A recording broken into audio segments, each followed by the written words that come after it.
What's up, Internet Basketball Junkies? In today's video, we take a closer look at the blocker mover offense. Quick shout out to Fast Model Sports before we get going.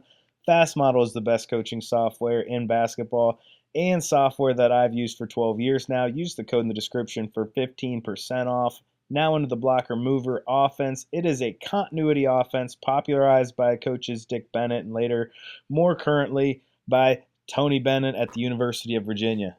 I like this motion offense because it is free flowing. It provides a lot of cutting and screening and defines roles very well. Two blockers play on two lane lines, usually having one high and one low, and they are primarily responsible for setting flare screens and pin down screens for the movers. The movers are three perimeter players, and they are responsible for handling the ball and using screens to make plays. The offense can be a bit monotonous at times, but I really like how it stretches the defense side to side and presents opportunities for both the guards and the forwards to score.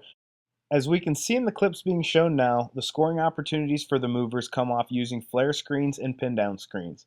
There are opportunities to shoot on the catch or to drive on the catch. The good thing about driving on the catch is that the help side is commonly scrambling to get into position with this offense because they're constantly chasing through screens until the ball picks a side. Being able to set up and use a screen is a critical skill for the movers. They need to understand how to tailor their cuts to maximize the screens they receive, and then they need to figure out what they have before they catch the ball. They are commonly sprinting off screens and need to understand if they have room to shoot on the catch or if their defender is trailing or shooting the gap on the catch. Movers need to play fast on the wing catches, whether it's to shoot, attack, or continue the offense. This is something that needs drilled on a daily basis in practice if you are committed to this offense. And I think that's one of the benefits of the offense, that the same actions happen so frequently within the offense that they can easily be broken down and drilled until the reads become second nature to your players. This is a true motion continuity-based system which involves all 5 players on the court. While it defines roles well, it can be hard to feature a star player within the offense. So if you only have one perimeter player that can score, that may not be enough. If you have one player you would prefer to shoot a lot more than others, this offense spreads the opportunities around as opposed to allowing one singular player to dominate the ball and the shot selection. So it may not be a great fit for all players. So you have to look at the offense and decide whether you want to make this your system and fit your players into it year after year. In the day and age of transferring, it may not be a system desirable to the ball-dominant guard that wants to have the ball in his hands all the time. And as the University of Virginia has achieved a high level of success with this offense lately in college basketball, they haven't always attracted the best recruits. And definitely they recruit to their personnel to fit this system, which always isn't an option for high school coaches. All right, Internet Basketball Junkies, as we take a short break from this video breakdown, there's a few things I need from you. 1, give this video a like. 2, make sure to hit the bell to get notifications on future videos. 3, check and double check to make sure you're subscribed to my channel. And 4, click the link in the description to my Sellfy store. I have detailed basketball coaching content for sale, including a strength and conditioning guide for high school coaches, a detailed guide to running a 1-2-1-1 diamond press, a guide on the circle motion offense, a guide on running a 1-3-1 half-court trap, a guide to the European ball screen offense, a half-court deny and disrupt man-to-man defensive system, and much, much more. Also, I've accumulated just about every resource I have into a product I call my portfolio, which is not only what I would present to an interview committee to interview for a high school basketball coaching job, but also every supporting document we use to run our program. This includes outlines on how to run fundraisers, templates for practice plan, guide to your offensive and defensive schemes, how to run a preseason meeting with your parents, and much, much more. Check out the link in the description to see all the content that comes in my coaching portfolio that's now for sale. Also, Fast Model Sports, the #1 coaching tool in basketball.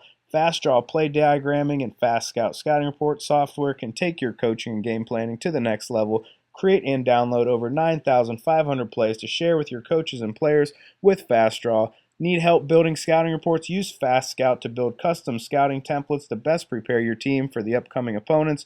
Over 10,000 high school and youth coaches trust Fast Model Sports technology to help their team reach their goals. New subscribers get 15% off using the discount code in the description. All right, let's take a look at getting the blockers involved in this offense. I truly believe this offense can be flexed in different ways to play as a guard-heavy offense, a balanced offense, or a post-oriented offense. I think the offense is commonly thought to be a guard-oriented offense or a balanced offense, but getting the posts involved is fairly easy and can be very effective. Post players, the blockers, are going to stumble into good opportunities just on the setup of this offense, whether it be by slipping their flare screens or receiving dump-offs from the movers when they drive the ball. But with a more concerted effort, this offense can really turn into a post-oriented offense. There is a great opportunity in posting the blockers after they screen, both in sealing up after pinning down and by rolling down the lane and sealing up after setting the flare screen.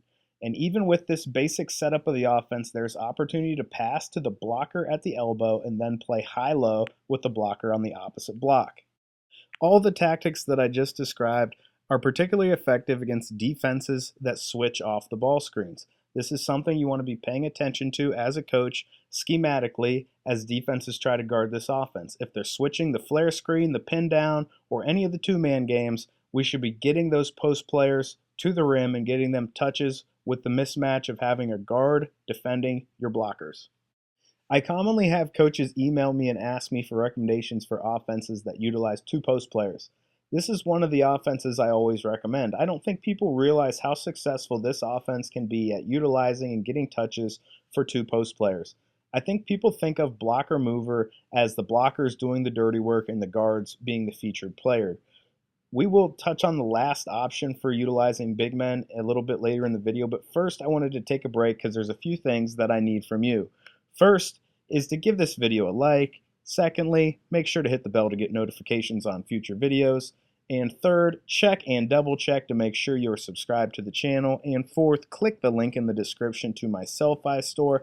I have detailed basketball coaching content for sale, including a guide for strength and conditioning for high school coaches, a guide on a 1-2-1-1 diamond press, a guide on the circle motion offense as well as the European ball screen offense, a guide on running a 1-3-1 half court trap, a guide on fundraising for high school basketball, and much, much more. Also, I've accumulated just about every resource I have into a product which I call my portfolio, which is not only what I would present to an interview committee to interview for a high school basketball coaching job, but also every supporting document that we would use to run our program.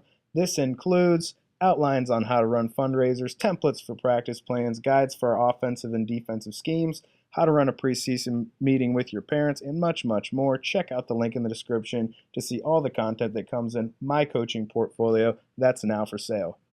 If you're looking for the diagrams that go along with this offensive concept, the blocker mover offense, you can find that on my play bank on Fast Model Sports. I've become a Fast Model Sports contributor where I share my offensive concepts, drills, defensive concepts, all diagrams free to download at the playbank of Fast Model Sports. So go there, pick up this diagram, and look around at other content.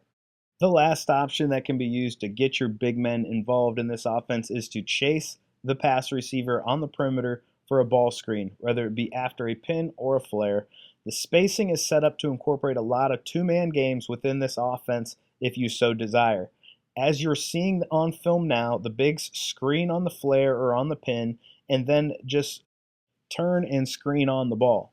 This gets the blocker a chance to pop to the perimeter for a shot or a drive, or they can roll to the basket. So the idea of the blockers just going up and down the lane, running into people, is only true if that's what you limit it to within this offense. There's post-ups, high-lows, playing dynamic after a ball screen, and other options to actually feature the big men within the offense if that's so what you desire. With that being said, it's absolutely imperative that your blockers set good, legal screens. Nothing derails a screening offense quicker than unrealized possessions because it ends before it gets started due to an illegal screen. Also, not getting solid, frequent contact will make this offense a lot less effective. Screening needs to be an emphasis every day with this offense, craving contact, but also staying legal. In closing, the blocker mover offense is a tried and true offense that can truly be a schematic building block of a high school basketball program. It's a true motion offense that uses lots of movement, cutting, and screening, and tends to play at more of a deliberate pace. It's a methodical style of offense that can both be featuring guards and post players within the offense. While we break down these final clips of whole possessions within this offense, looking at the different things that happen within the offensive scheme. I wanted to give a quick shout out to Fast Model Sports, the #1 coaching tools in basketball. Fast Draw play diagramming and Fast Scout scouting report software can take your coaching and game planning to the next level. Create and download from over 9,500 plays to share with your coaches and players with Fast Draw. Need help building scouting reports? Use Fast Scout to build custom scouting templates to best prepare your team for their upcoming opponents. Over 10,000 high school and youth coaches trust Fast Model Sports technology to help their team reach their goals. New subscribers get 15% off of Fast Draw and Fast Scout using the code in the description. So check the description, buy Fast Model, use the code. You help me out. Thank you for breaking down the blocker mover offense with me.